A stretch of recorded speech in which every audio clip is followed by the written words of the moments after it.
thanks for making the space work. Look, get to know your neighbors right now. This is great. Thanks for coming by, guys. We appreciate it. And coming out in the rain, and some of you with the bikes as well. My name is Sean Floss with TriMet Communications, and welcome to Transit on Tap. We started this December of 2013 as a way to engage with you guys, as a way to get some topics out here for you guys to find out more information about it, and a chance then to have some input and some questions on it. So it's not just about the trains and the buses, but it's a chance for you to kind of be in the mix here and get with it. And I just want to give a quick shout out. Since we started in December of 2013, the gentleman in the back corner there, Terry, raise your hand, Terry, been coming to every one of them. So huge props to Terry. Terry deserves more than a free glass, right? Yeah, we'll take care of Terry. But let's just, real quick around the room here, just get to know some people. What's your name? My name's Zach. Zach, have you been to this before? I have. Two for Zach. Okay, what about one of you guys? From Vermont. This is great. Tell us what we're doing right, what we're doing wrong. All right, who else do we have? What's your name? Andrea, have you been here before? Okay, so first time for Andrea. So let's go around the room real quick. Just to show of hands, how many people have been to Transit on Tap before? Awesome, thanks for coming back. We're glad it was a good experience. How many newbies in the room? Okay, oh, great. So we'll continue this topic for the Orange Line, promoting the Max Orange Line through the summer as we lead up to the big opening day on, what is the date? Anyone? September 12th. Yeah, there you go. Nice. Okay, I want to thank our sponsors before we go any further. You may have seen on those glasses there that we handed out to you, I heard some people say, who is Hassel on 8th? Is that a hub? What is this? Hassel on 8th is a huge mixed-use development in Northeast and the Lloyd District. Having a big debut this summer. We're going to be there for Transit on Tap in July at Hassel on 8th. It's right by the Northeast 7th Avenue Max stop, to give you some perspective. So we want to thank our sponsors here who are hanging out with us as well. They're going to get us all drinks, right? Is that how it works?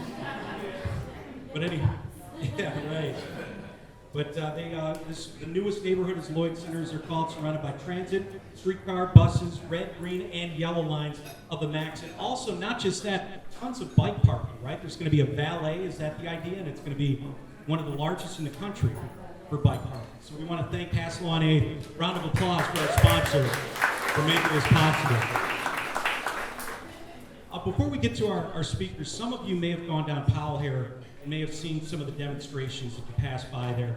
We do want to at least acknowledge that. Just a tragic accident, a bicyclist who was hit yesterday had his leg severed. And we're thinking of him, even though it's not related to bus or train, it's still a bicyclist, it's still a human being. So in our thoughts and prayers with that gentleman before we get out of the presentation here and talk active transportation. But our topic tonight kind of relates on that as we talk safety, as we look at the Max Orange Line and $65 million of investments in active transportation. And some of our presenters here will be touching on that and giving you an idea of exactly what is going into that, what you can expect with the new Max Orange Line for safety and for transportation, active transportation as it is. Teresa Boyle, right here in the pink, she's with Portland Bureau of Transportation. Yeah, she deserves a shout out. She's been, just name the rail project and she's been on it. She's worked on it, project manager, lots of experience here. So we're going to tap into that experience with her tonight. And I said yellow, green line, and she pretty much said half the shades of the rainbow. She's been on those Max lines that she's worked for us.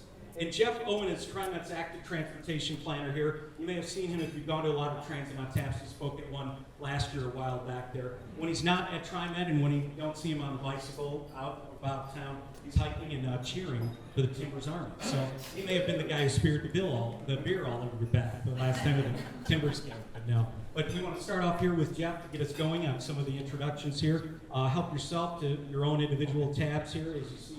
Coming around, you know the drill with the beers coming through here. Thanks again, everybody.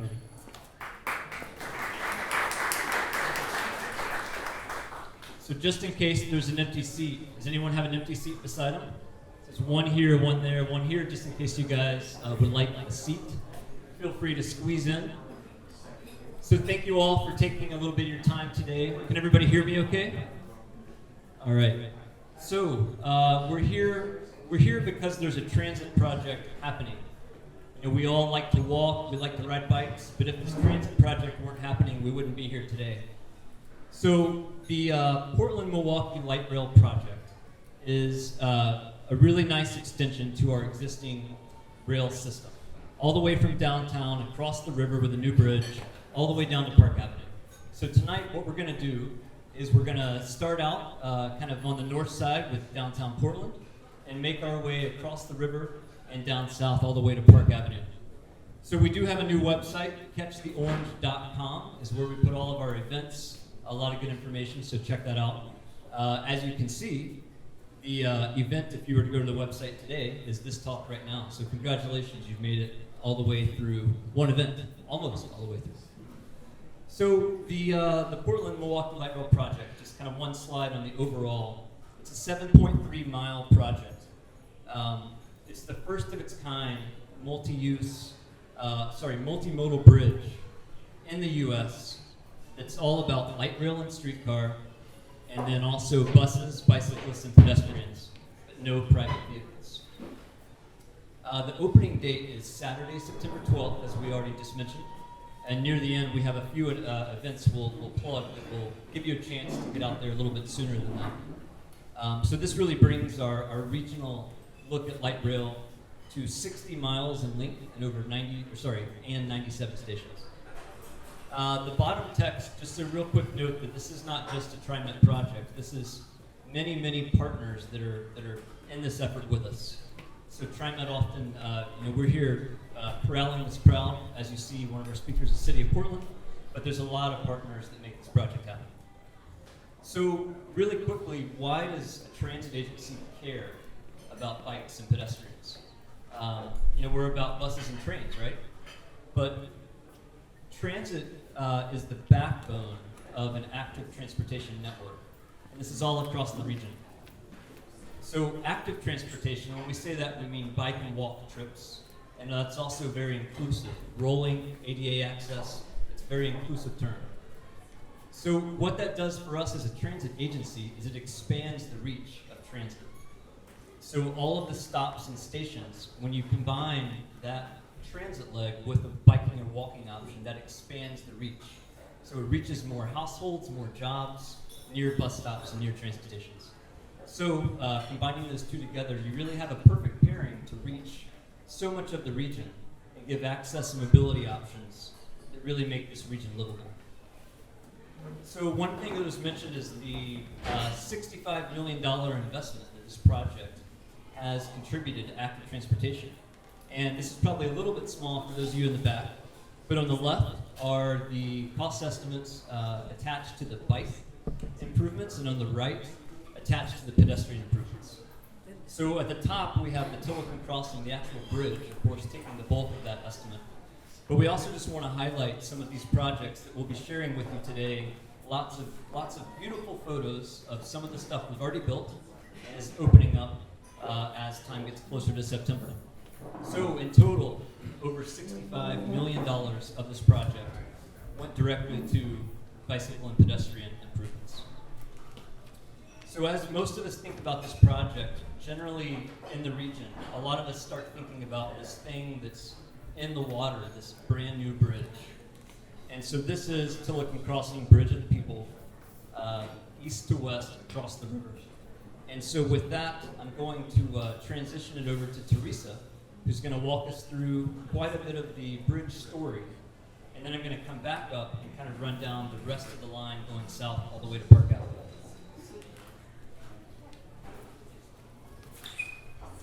Okay, so Jeff's going to get me set up, and I get to experiment with doing both these things at the same time. Thank you, Sean, for the intro. I have worked on a fair number of light rail projects. I don't know that I have worked on the most. I'm sure there are people at TriMet that you can talk to who have much more longevity than I do.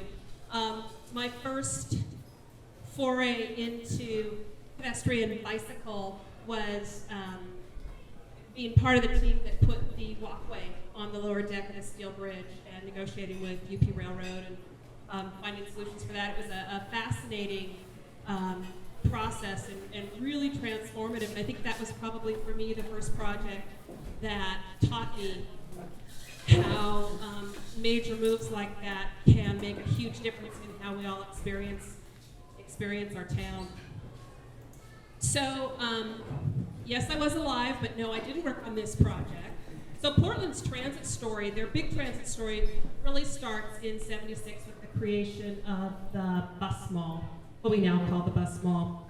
It was really a first of a kind. How's that? Yeah. So the mall was envisioned as a way to bring people into downtown, and by consolidating the transit service and focusing it on this spine, 5th and 6th Avenue, it was meant to be both a place that people wanted to come take transit and also a way for people to move around.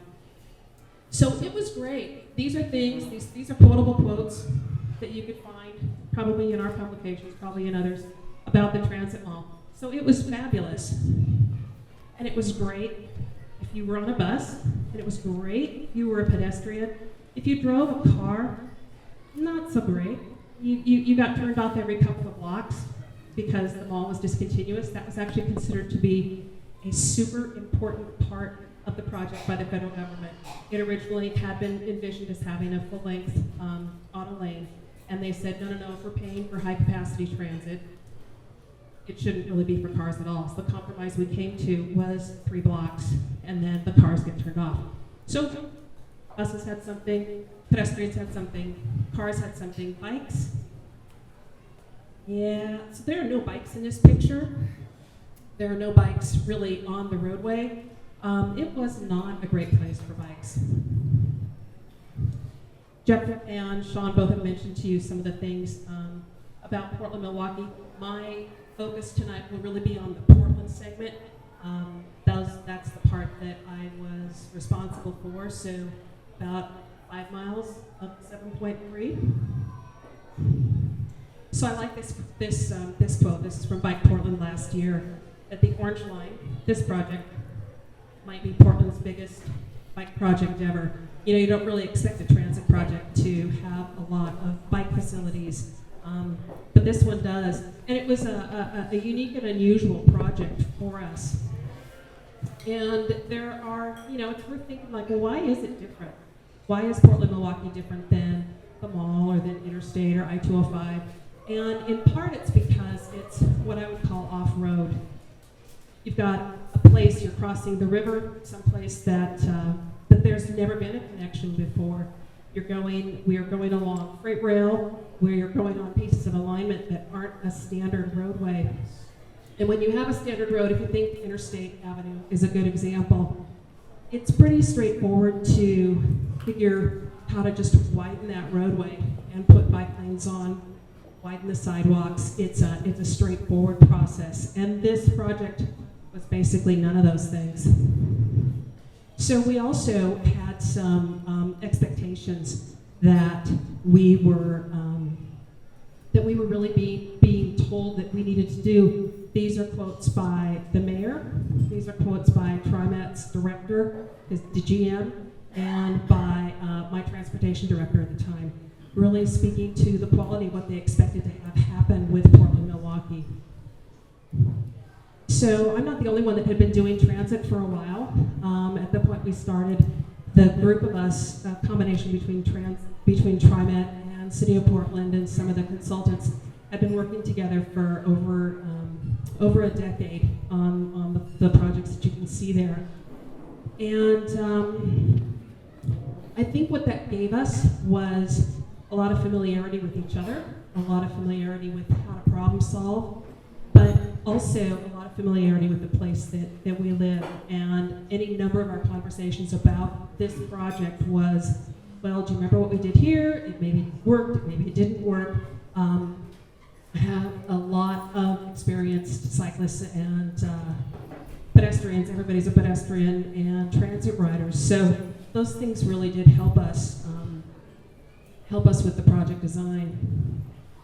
If I had to summarize what things we valued as a design team and what we tried to carry through with the project, this is a list that I would come up with.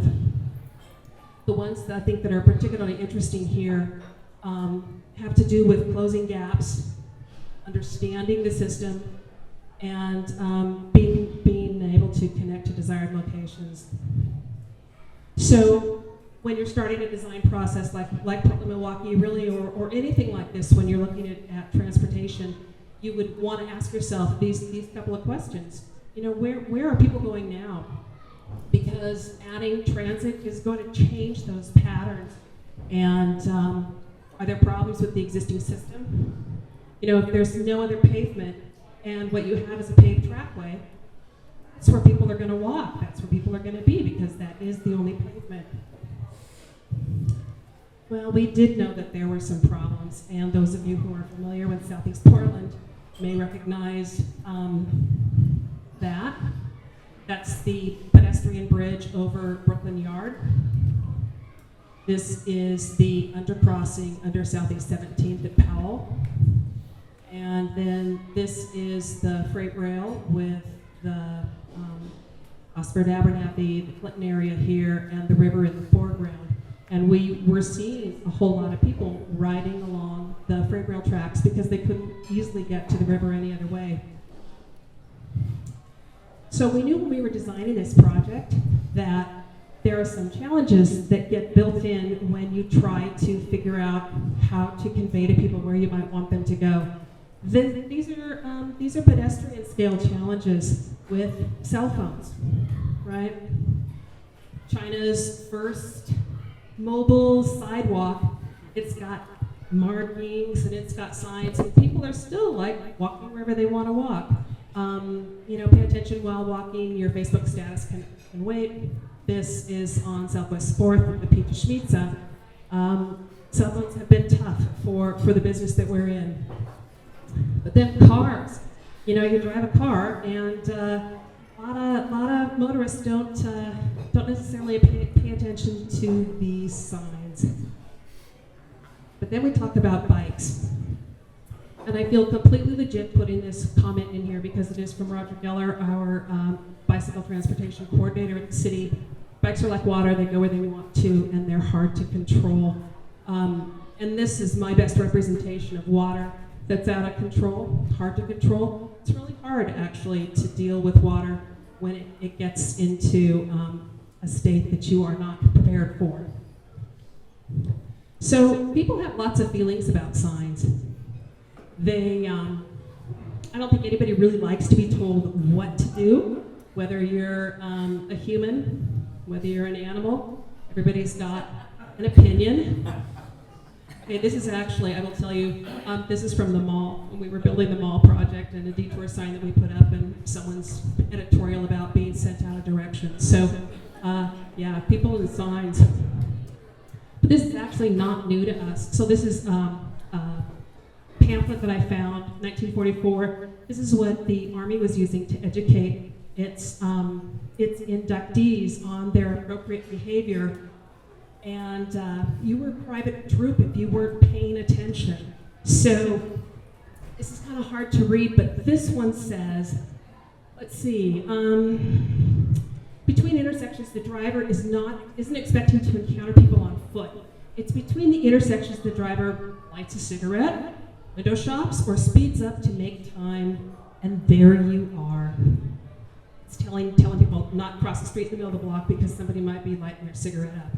Times have changed a little. And then this one is actually rather frightening. Do you cross on the green and wait on the red, just as drivers do? If not, you are a droop, and everything you can think up to say in your own defense will be just so much eyewash. So, some strong feelings about signs. And if people aren't paying attention to signs, if signs are what cue you for where you need to be, we end up with vehicles parking on bike lanes, cyclists having to ride out in the street, pedestrians growing everywhere. Now, he's not reading text messages, but he is talking on his phone. And someone riding that's a streetcar trackway, actually. So we had decided that if we were going to be creating this great world-class bicycling facility, and we know that signs aren't like perfect because you have to actually read them and want to do what they say, even if they make sense, that there are a number of things that we could do in the design that would help cue people to what the expected behaviors were. So the first one is urban design. And some guiding principles there, and this is, I'll take a step back, this is like in the world of landscape architecture and thinking about the environment that we're all in. And if you want to have a place for everybody, you actually have to have a place for everybody. And you provide something for each mode of transportation, and you require that people behave the way they're supposed to. And it has to be of a quality that people want to actually use. So our very first design effort had to do with the Tillicum Crossing. And this is back in 2008 when we were looking at what type of bridge to put over the river. And we went through what I thought was a really interesting analysis, trying to figure out what sort of bridge would provide enough clearance over the river, enough clearance this direction for all of the traffic that comes through, the river traffic, and then land somewhere on the ground on the east side and on the west side. And it turns out that when you look at the whole universe of bridges, that there really are not many that are suited for that type of environment, especially in terms of leaving this 650-foot space open. So the Cable Stay Bridge, the bridge that you see, the Tillicum Crossing, is the one that was selected. And when we selected it, one of the very first questions that we had at the city was, how wide are the sidewalks going to be?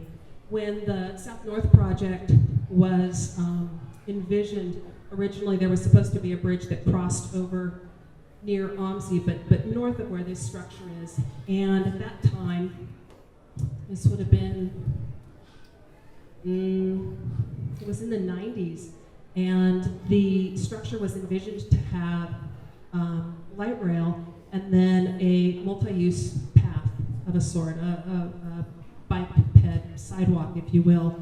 So when we started talking about this bridge, and we had to talk about it back here when we were selecting the type of bridge, because anything you hang on the structure adds weight. Weight adds loads on the cables, and it all adds cost, and it thickens the deck of the bridge. And the thicker the deck, the harder it is to get the river traffic underneath it. So we started talking about the sidewalks, and where we had started was the idea that the sidewalks should be 12 feet wide. That's the city standard for a local road. And there were people who thought, that just really 12 feet isn't going to be wide enough. It's just not. This is going to be such an important connection, a new connection, but such an important one. Well, what else do we have in Portland? What could we look at that might be comparable, that might have the amount of bike traffic that we would expect, pedestrian traffic? And so, again, it was 2008. So we took a look at the Hawthorne Bridge, and these sidewalks are 10.5 feet wide, almost. Typical PM peak. This is nothing surprising for those of you that use that bridge. And what some of us were recommending was that the sidewalks maybe be something wider than 12 feet because of watching this experience. So in looking at the Hawthorne at that time, our ADT, our average daily trips for bikes, that was 8,000 bikes. And so Metro went through a process of trying to model the demand for this bridge, which was kind of tough because it doesn't exist yet, right? We had to try to figure out how people's behavior patterns and their travel patterns might change. But what they ended up concluding is that they thought that a reasonable estimate for the number of bikes and pedestrians in 2035, which was our design year, that it was something more like this. And this bridge climbs up to the middle in both directions. So this will be a point that we'll be talking about in terms of the design. But so you take this load of bikes, and you take the fact that the bridge has a certain amount of structure that it can handle, and we ended up deciding that what worked would be to make the sidewalks 14 feet wide on both sides. And in order to deal with that kind of volume, in 14 feet, we made the decision that bikes would be one way. Pedestrians, of course, two-way, but similar to the Hawthorne Bridge, that bikes would be one way on each side of the structure. So the minute you say something's going to be 14 feet and it's going to be shared, but bikes are one way and pedestrians are the other, then the question comes down to who gets what, right? I mean, just who gets what, how is it apportioned? We actually went through a number of analyses to try to figure out who would get what. honestly, we started in a conference room with some tape on the floor and people bringing their bikes and kind of walking through. I mean, it's not very glamorous, but it actually worked pretty well. And when we had a better sense of what the width was and what the grade was, we went out to, this is the access to the Esplanade from the Rose Quarter area, and it is 14 feet wide, and the grade was similar. So we started looking at how to break the space up. And this is the place where the grade of the bridge itself, the fact that you're climbing up from one end and you're going down to the other, really started to influence how much room we gave each one of the modes, because if you are a cyclist, you probably are faster than me. You probably don't want to have to ride behind me the entire length of this ride. But if we made it wide enough for one bike to pass another easily, then that alleviates some of that tension. But it also allows two people to ride side by side, which was much more like the type of facility we wanted. In the end, what we ended up deciding to design is a facility where the pedestrians are on the outside, because really the likelihood of somebody wanting to stop and look at that view is so high. It's really phenomenal. It's a very beautiful space, and if you are wanting to get through, we determined that the best way to do this would be to have the cyclists ride on the inside. And so we didn't end up giving equal amount of space. It wasn't a 7-foot split. Instead, we shifted width over towards the bikes and put the striping on the pedestrian side to make a little more room.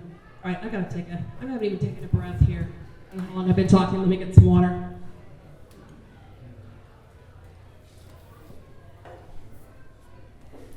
So,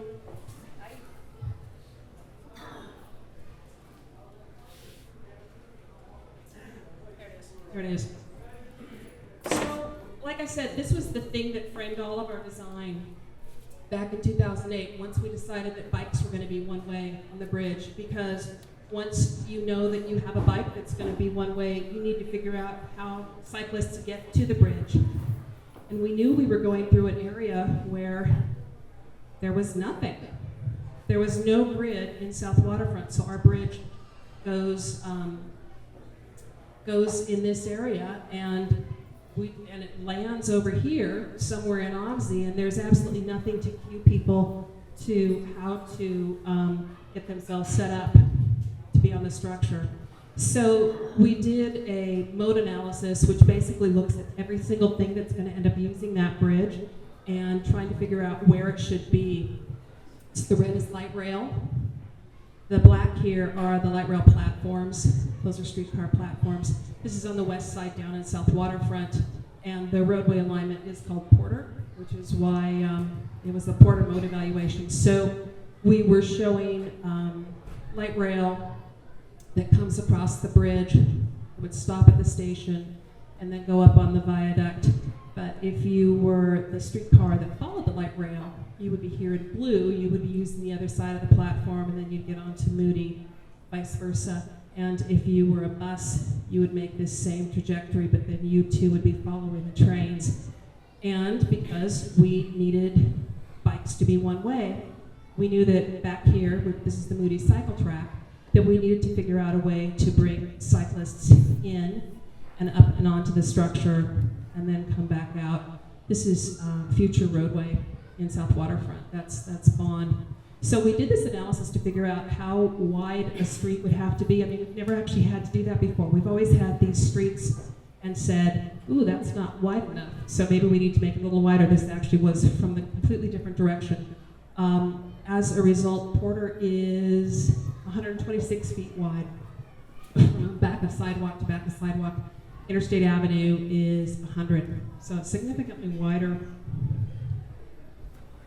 So I talked to you about signs and how kind of signs by themselves don't work very well for people. So if you want to show people where to go and how do you go about doing that? This was some of the early analysis we did, again with the urban design team, to take a look at all of the tracks that would be going into and out of this Porter area, and here's Moody, and how we would start conveying to bikes and to pedestrians where they would go, where the crossings would be. We did a lot of analysis like this. It was actually very helpful. And this is the result from looking toward the east. This is the new Collaborative Life Sciences building and the dental school and Moody. And then there's Porter. Those little shadow areas are the shelters. Right now, if you are down in the area, you can cross this bar, which is the crosswalk there, and the rest of the bridge is not open yet. Someday when Bond gets built, the next street, it'll come in here. So urban design tools, I mentioned those, but what did that end up meaning? We actually put some stuff physically out in the roadway to use as tools to help convey to people where we wanted them to go. Transit ways as portals. So this is a section of street, this is Southwest Lincoln at First, where the only elements that are supposed to move into and through this block are buses, bicycles, and pedestrians. And so we wanted to figure out a way to tell the car, hey, don't go in here. And we chose to use the placement of poles and little islands in the bollards, and there's about 1 million signs that do try to tell the car, you know what, if you're coming east on Lincoln, you should just head north or south. Please don't go through and go all the way to NATO. We also use black concrete. So one of the things that I think of as probably being something that we've done that's super confusing in Portland is sometimes you can't drive on tracks, and it doesn't look like you can drive on tracks, right? They've got those stones, the bollards in the middle. Sometimes there are tracks, and you can drive on tracks because those are streetcar tracks, and those just look like, you know, tracks in the roadway. But then sometimes there are tracks that still look like tracks you can drive on, but you're not supposed to drive on those because those are the tracks on the mall, and those are light rail. You know, we have made it confusing, not just for my elderly parents who would come into downtown once every 10 years and not necessarily know how to drive, but really for all of us. You get on the street, you see the tracks, you really don't know where you're supposed to be. So we were grappling with the idea of what do you do if you are on Southwest Moody and you're following a streetcar, and the streetcar gets to go on the bridge. You, the auto, you don't get to go on the bridge. You do not get to drive on the bridge. So we started playing with the idea of using black here in this area in the middle as a cue to help say, boy, if you're driving a car, just stay right there. You don't need to go over here. You don't need to go over there. Just follow the black. That's a subtle cue, but it's meant to help convince somebody of the place that we would prefer them to be. We also ended up creating some new things for bikes. Now these won't necessarily seem very new now because you're already seeing a lot of it around town, but when we started this design, really none of it existed yet. This is pre-bike box, all right? So there's an organization called NACTO that was in the process of developing this urban bikeway design guide. The idea was that they would create best practice tools from cities across the country, what's working well with bikes in an urban setting. And we had some folks from the city who were working on this first design guide. And so we were getting information from them, and then we were also feeding information to them. So things that were new that you may see elsewhere now, the idea of using green pavement markings like bike box markings, except for they cue a cyclist to say, here's where you want to go, it's a trail of breadcrumbs.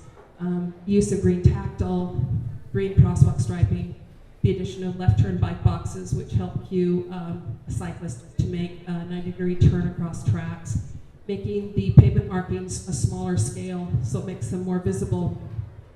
And I have to mention this, I have to, because you're not going to know it's out there, and honestly it was one of our less successful ideas. We had this idea of a mixing zone, so if you were a bike and you were coming into an intersection and there was a pedestrian zone and you were all going to be in the same place mixing, we wanted to somehow be able to cue that. So we did this fancy scoring pattern. Honest to God, you're never going to notice it. Not everything's a winner. We need to try.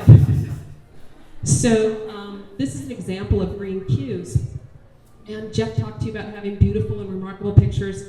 Yeah, I'm sorry. Some of these are just from my iPhone. They are not beautiful and remarkable. So this is Southwest Lincoln westbound. And the design move that we were trying to provide for was if you were a bike coming up Lincoln and you wanted to go out Barber Boulevard, this gray, shadowy area back here, the only place that you could do that would be to cut right across the tracks, which would be unsafe, dangerous, and not easily controlled with a signal. So we came up with this kind of crazy contraflow bike lane, and we are using green to help cue somebody into this lane, and then around the corner, and then crossing 5th, and heading out south. The next is green tactile. So this is the Moody cycle track, where we have a shared facility with, the way Moody was designed is pedestrians walk on the curbside, and then bikes have, each have their own individual lane and they come through here and cross where the tracks are. So at the time we were designing this, we used yellow tactile. We used this bumpy stuff to tell a pedestrian if they have low vision, if they have no vision, that there's a vehicular conflict coming ahead so that they need to pay attention. So when we started looking at how we would do this crossing where we also had bikes, we realized that we needed to put something here, because if you didn't have much sight and you came into the area and you just crossed into that, you would have no way of knowing that you would stand to be putting yourself in danger when a vehicle could come by. So we began to incorporate the use of this. This is green tactile, and the idea again is that the green helps cue a cyclist to say, this is where I want to be. The tactile is truly for somebody who has no vision, who can feel the bumps and realizing they're entering a conflict zone. So we started also using it with crosswalks, again to help convey to a cyclist going through the area that this is the side that they should be staying on. There's a connection. This is OMSI, and when you come off the bridge, there's a connection down here to the Greenway Trail, or if you're a pedestrian, you can just cross that way. Again, the left turn bike boxes, as I mentioned, important if you want to make sure that people can turn at a safe angle across tracks and not deal with that, the getting a tire caught. So small scale markings, which I had mentioned, these were a standard, and I know you've seen them everywhere. And they were proving, this is actually out on Moody, and they were proving to not be very effective. People really were not able to kind of figure out where they should go, or they were not paying very good attention, judging by behaviors, especially pedestrians. And we figured that one of the problems was the size of those markings. Like they really weren't making an impression. So we ended up saying, well, why don't we make something small? And then we said, well, you know what? It's part of the problem is that concrete. Like it's really hard to see white on white. So why don't we look at outlining them? And so this is what we ended up doing, and we went back and added a lot of this black banding as a way to make the pavement markings stand out. Even on this is the only place probably where a bike doesn't have a yellow marking, but it's because it's on, or a green marking is because it's on in a green field. So again, we were trying to keep with that idea of bikes follow green and pedestrians stay with the yellow. So this is the Tillicum. This is as you approach one of the column areas. The architect designed these little opening spaces that are called belvederes, that if you want to, instead of continuing on with your walk, if you want to just stop and take in the view and take a photo, these areas here are I think they add like another 10 feet of space maybe, So there's one at every column. So there are 4 on the bridge altogether. And again, they're at the place where the bridge can take it, where the bridge can handle it. If you're going to add weight to a bridge, you want to do it with this type of cable stay bridge. You want to do it right near the columns. One of the other interesting things you'll see when you go up there is the sidewalk actually pulls away from the bridge structure itself, and you can stand. Okay, well, don't stand there because it's the bike. This is the bike way, but if you were to stand there and there were no bikes, and you looked over the railing, you could see the river down below. So this was part of the architectural concept of helping us all feel connected to the river, because generally once you're on a bridge, unless you're doing one of those looking out your window over your shoulder, you don't really have a sense of what the river's doing. Another thing that kind of relates to that sense of what is the river doing would be the aesthetic lighting. Many of you probably have seen some of the footage of the lights when they were being tested. If you came to the sustainability Transit on Tap last month, I think Bob Hastings probably talked about that, but there's lighting on the bridge that illuminates these cables, and it's a formula that triggers the speed of the flow of the water, the volume of water, and the temperature of the water. So there will be subtle changes kind of throughout a season, maybe throughout a day. There's actually, I think, about a 2-foot tidal difference right in downtown Portland from the ocean. So it's actually going to be super cool. It's very, very beautiful. So, but anyway, so here is on the Tillicum, and again we're using the black banding and the yellow for pedestrians, the green for cyclists. This orange stuff, okay, that was like architects. That's the architect's thing. He wanted people to be able to say, oh, well, I'm coming up here and there's something odd that's going to happen, and what's going to be odd is people are going to be kind of coming across here and waiting, and then they'll be rejoining traffic, so it's just a way to help cue people who are walking on the bridge. We put buffered bike lanes out on Southeast 17th, and these were like a radical concept when we first were considering them and negotiating them with TriMet. Now they have them all sorts of places, Beaverton Hillsdale Highway and others. But it's the idea that rather than have a 12-foot vehicle lane with a 5-foot bike lane next to it, which kind of our standard, or that we could make a buffer. We could put 2 little stripes here, and what those stripes do is it actually does narrow the vehicular lane, but it has a tendency to push a driver closer to the middle where the tracks are, and the stripe actually tends to separate and keep the cyclist slightly closer to the curb. So in the end, when you compare where a cyclist is going to be in this lane with where the mirror is up here, which is the first point of conflict, it tends to put both of those a foot further apart than they would have been otherwise. This was a hotly contested concept at the time, and we spent a lot of time talking about what the appropriate numbers would be. And now that just seems like, well, of course, that's what we would want to do. They work really well. So a little bit of before and after.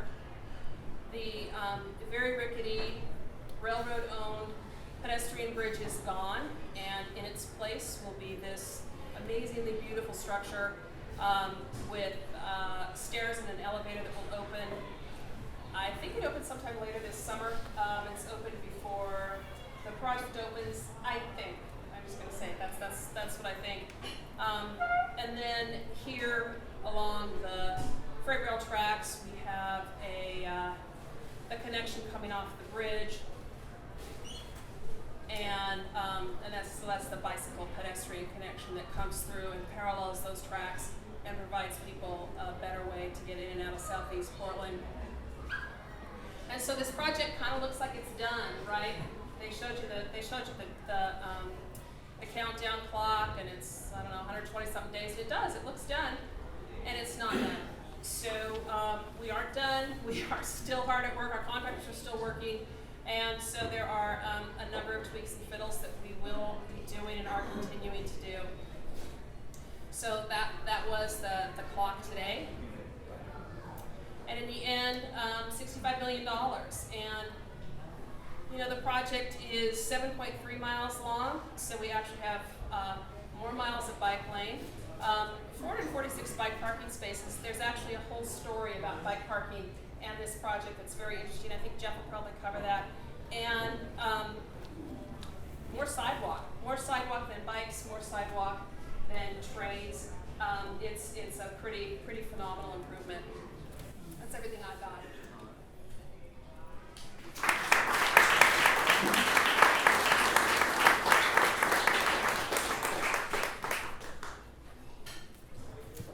Thank you, Teresa. So what we're hoping to do next is go through a really quick series of photos of some of these the projects that are coming and opening up, and then we'll have some time for Q&A at the end.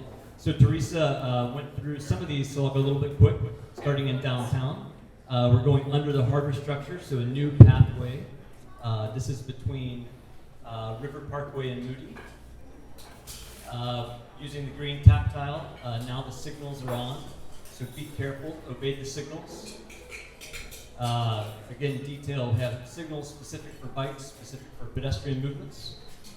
Teresa touched on this, but just a reminder, this was the area of old, and now this is the area of new. So we are part of this big change in the city as we move around on a bike, walking on our feet, riding trains and buses. We mentioned this is a future roadway section called Bond Avenue that will go through with South Waterfront. Follow pavement markings. Sorry, I shot someone in the audience, I think, with a laser there. Follow the pavement markings. We have designed places where we want you to travel and be safe. As we're going into the bridge area, we're going to cross the river. This is what you're going to see if you're on the bus or train. So this is not where you walk, but this is the space, it's the transit way, buses and trains. So we wanted to show you a picture so that you then would know you're supposed to be here. This is the pathway. The signals you see in the background, the red signal and the green signal, that's again this future roadway. So it's a story of partnerships and all the planning happening. This will be a future intersection. So this project installed signals that are going to be ready to work for the future Bond Avenue when it crosses. Again, another beautiful day up on the bridge. Just picture it. It'll be here soon. As we go across the river to the east side, we start getting in that area where Teresa's kind of mentioned the grid is there in some respects. This project kind of slices through and connects to utilize the space next to the freight rail. So this project is providing choices on how to bike and walk to connect to the bridge. There's not just one certain connection to get to the bridge. There's a network of options.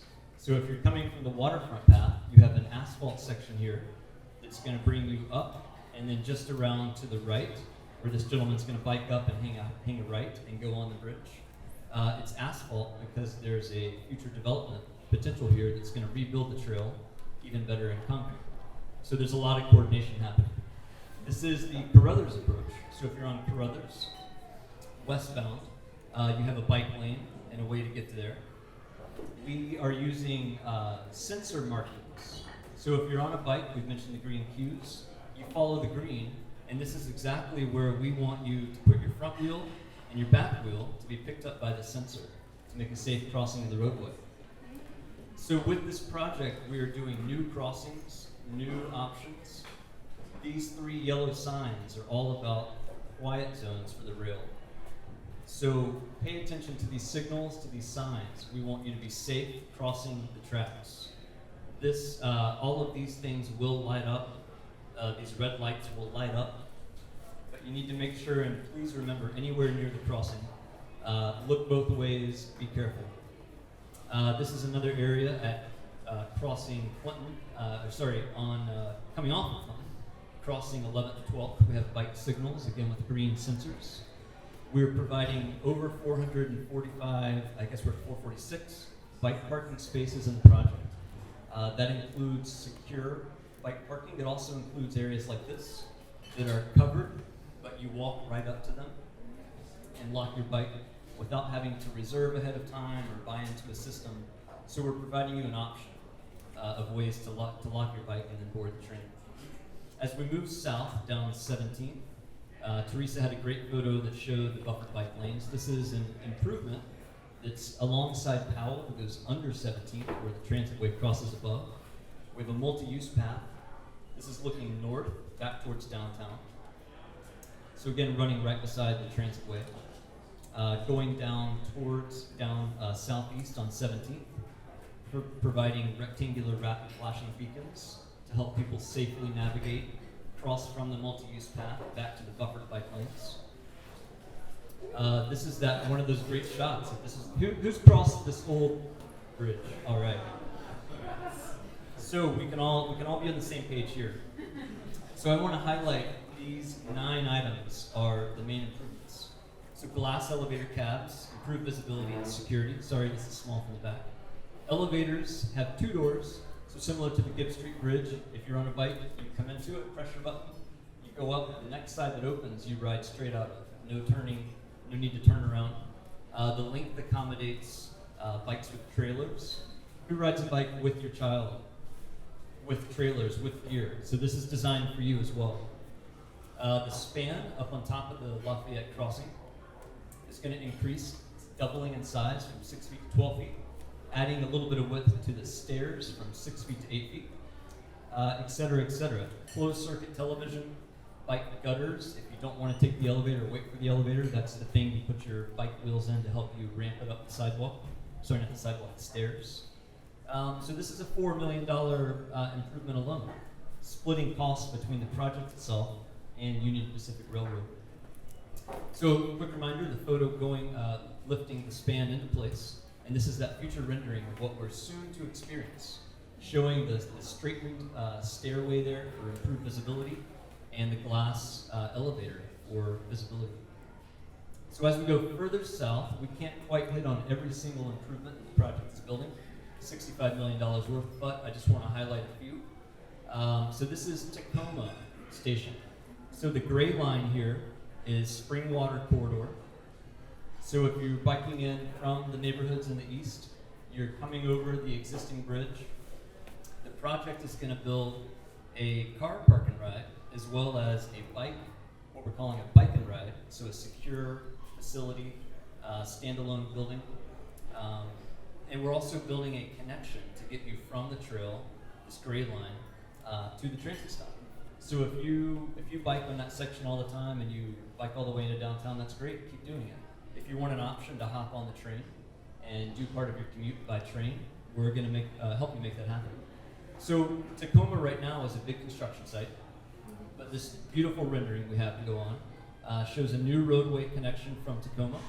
In the background, this is the existing Springwater Bridge crossing of the railway. The next bridge here is your crossing of 99. So again, what we're going to do is help you get from the Springwater down a little new connection in the back of the rendering. And this little roof right there, that's a bike and ride that we're building for over 70 bikes. And then the car parking here is sheltered by the beautiful leaves on the trees. So as we go further south towards Milwaukee, Milwaukee is really defined by this angular rail that was already there. So the light rail is being built next to it, and it includes many cases of sidewalks that are being improved. All these crossings are improved, sidewalks are widened, safety signals and signs going in. Down here at the bottom is going to be the Milwaukee light rail station. It will include, again, options for bike parking, as well as on-street facilities to help users get to the station. So we're going to go a little farther down, and at the bottom of the screen here is Kellogg Lake. So has anyone been on the existing trestle bridge that's here over Kellogg Lake? Or been, sorry, I'm not going to say on it, I mean to it. So what we have is this, preceding the project. So this is not what we want you to do, and that's why we're going to help you out, make that connection. So this person is going from going north and south and actually walking on this pre-existing structure. So what we're doing is helping to locate a new crossing. This is next to the existing structure. So we have the transitway overhead. So this was designed with columns that support the footings for the multi-use path to go over the lake. Now this is not final form, right? You're not quite going to use this path so easily. So we still, again, we're under construction. We still have, we have to meet between the actual bridge and the ground. So there's still a lot going on, but it's in progress. Another side shot to help get a little better context. But this is the type of improvements all the way down the line to Park Avenue. As you keep going south, this was me and my bike yesterday. You have artwork that's coming along with the project. We have a reconstructed trolley trail. So this is a really great cycling experience. You're away from cars. You get closer. You're next to light rail. You're next to Highway 99, but you're separate. You're on the rebuilt trolley trail. So a really nice connection beside the tracks. This is from the south, so we're all the way down now at Park Avenue. And this is what you get to. Similar to the treatments we've just covered in Portland, similar treatments are, our designers and engineers have gone to great lengths to create a trail crossing at the intersection of Park Avenue. So if you're on a bike and you come to this, we have made it possible for you to go straight across at a diagonal in keeping with the trolley trail and where users north and south want to go. If you're a pedestrian and you come to the side, you follow the rebuilt crosswalks for all legs, or if you're a runner, you may be able to actually run kind of with the bikes.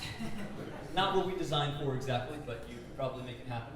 But you're not going to trigger the signal because you're not metal. So what's triggering the signal are the metal in my bike wheels here. And I've got a bike light specific just for trail users. So this is our last station to the south. This is Park Avenue. This is where the train stopped. To the right here, is the park and ride and bike and ride. So this is a really great structure on its own of a car park and ride. It has tons of green features. It's right by Highway 99. So because we're also by the trolley trail, we're kind of adding on this nice bike and ride for secure storage bikes right next to the trolley trail. Shot inside, we have yet to open this. It's still being finished. But we have parking for over 70 bikes inside. We have a cargo rail. There's also one out of the picture to the left. So if you ride a large bike, a long tail, anything like that, we've got a place for you. And there's also another one out of the picture. We have a repair stand, so you can come and make a slight repair to your bike, if you want to pump up your tires, etc. And then we also, if that's not your thing, if you just don't like parking inside a secure door for some reason, we're also providing covered parking right next to the trail, right next to the trail on your left and the platform on your right. So, along with the new line, of course, I just want to mention comes new vehicles. So, more vehicles in the system.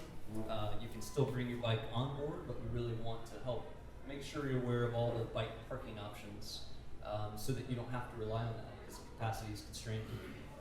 So we're just about done here for some Q&A. I want to plug 2 events. So we've told you September, wait till September. So the good news is that's when the project opens, permanently of course.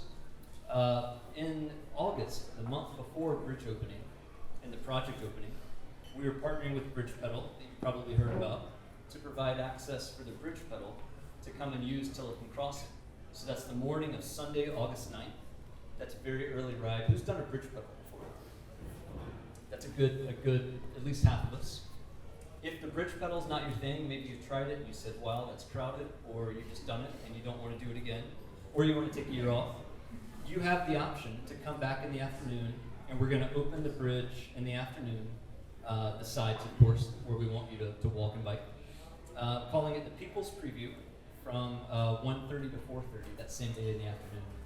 So mark that in your calendars. We want to see you there. We want to see all of you there. We want to talk about the bridge and all the elements of this project. So we're really excited as we approach and get closer to September and these events in August. And that does it. We'd like to do some questions and answers. Thank you for your time and attention. So, just a heads up when we do the question and answer part, if we could just stay on topic, just related to this orange line and just to this project, just to be respectful of people's time here, otherwise we'll be here till midnight tonight. So we want to stay focused on the topic here. But if you do have a question outside of orange line related, more than welcome to talk to Teresa or Jeff, or I can follow up with you through email afterwards. But if there's anybody else here who has a question?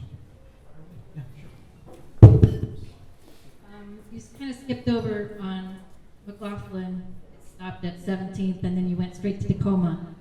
Are there plans to put bicycle facilities in the right-of-way next to the orange line, or somewhere close? Because right now it sort of stops. Teresa may be able to help me with this, but I think the initial look was to try to see if we could put a trail in that space next to Highway 99. And the project partners really took a look at it, and I believe there were lots of constraints. So the project as it's opening is not going to provide that long north-south connection there, unfortunately.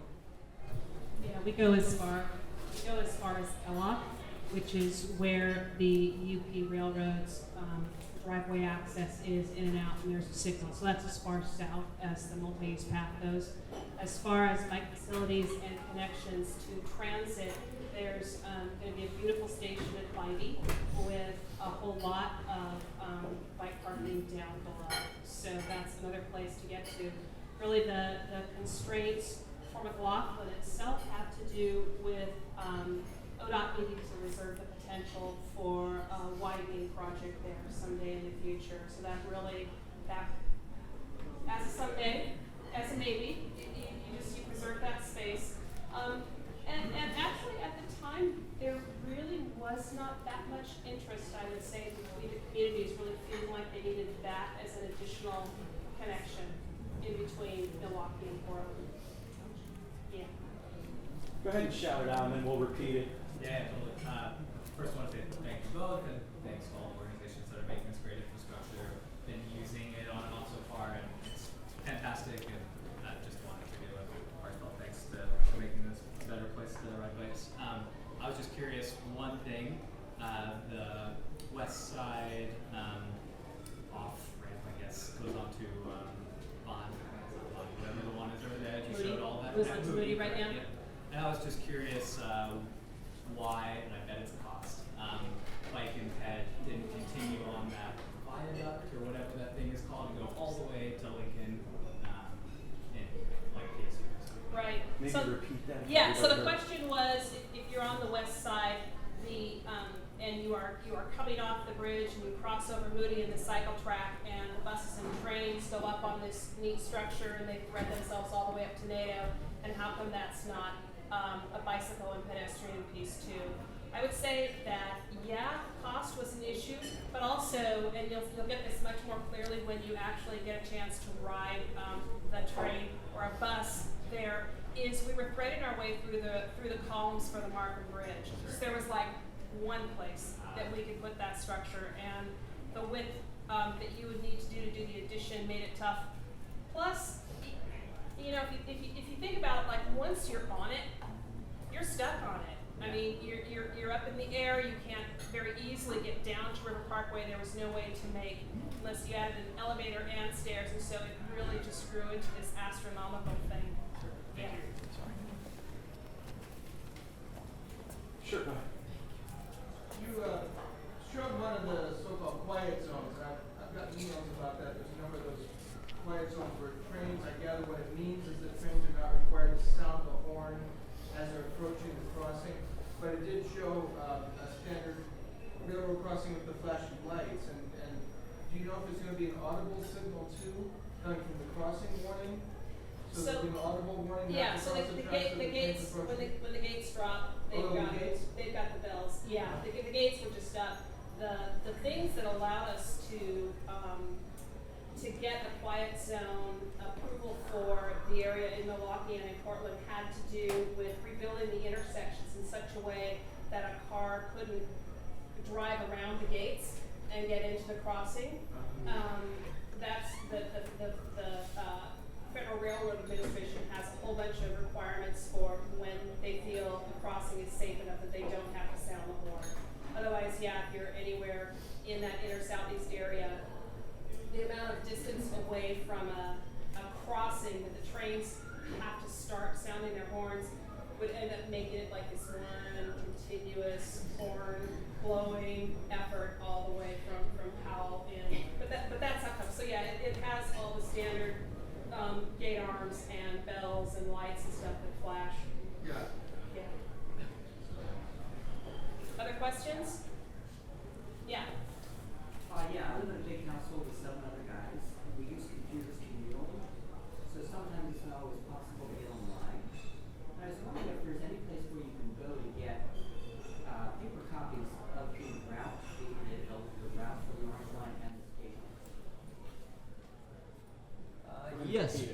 The question of if you don't have online access all the time, is there a place you can go to get paper routes, paper maps and paper copies of the routes? And yes, I think tonight we may have with us an overall graphic that shows the big picture, but we also have a TriMet ticket office in Pioneer Square, downtown Portland, that has an array of maps, schedules, etc. in paper form. And if we don't have that information there yet, it's very soon to come. There's still some details being worked out before September, so TriMet ticket office is downtown in Pioneer Square. And then with regards to the bike pieces of that, the bike improvements will also be mapped onto the city's bike map. Anybody else? Yes, sir.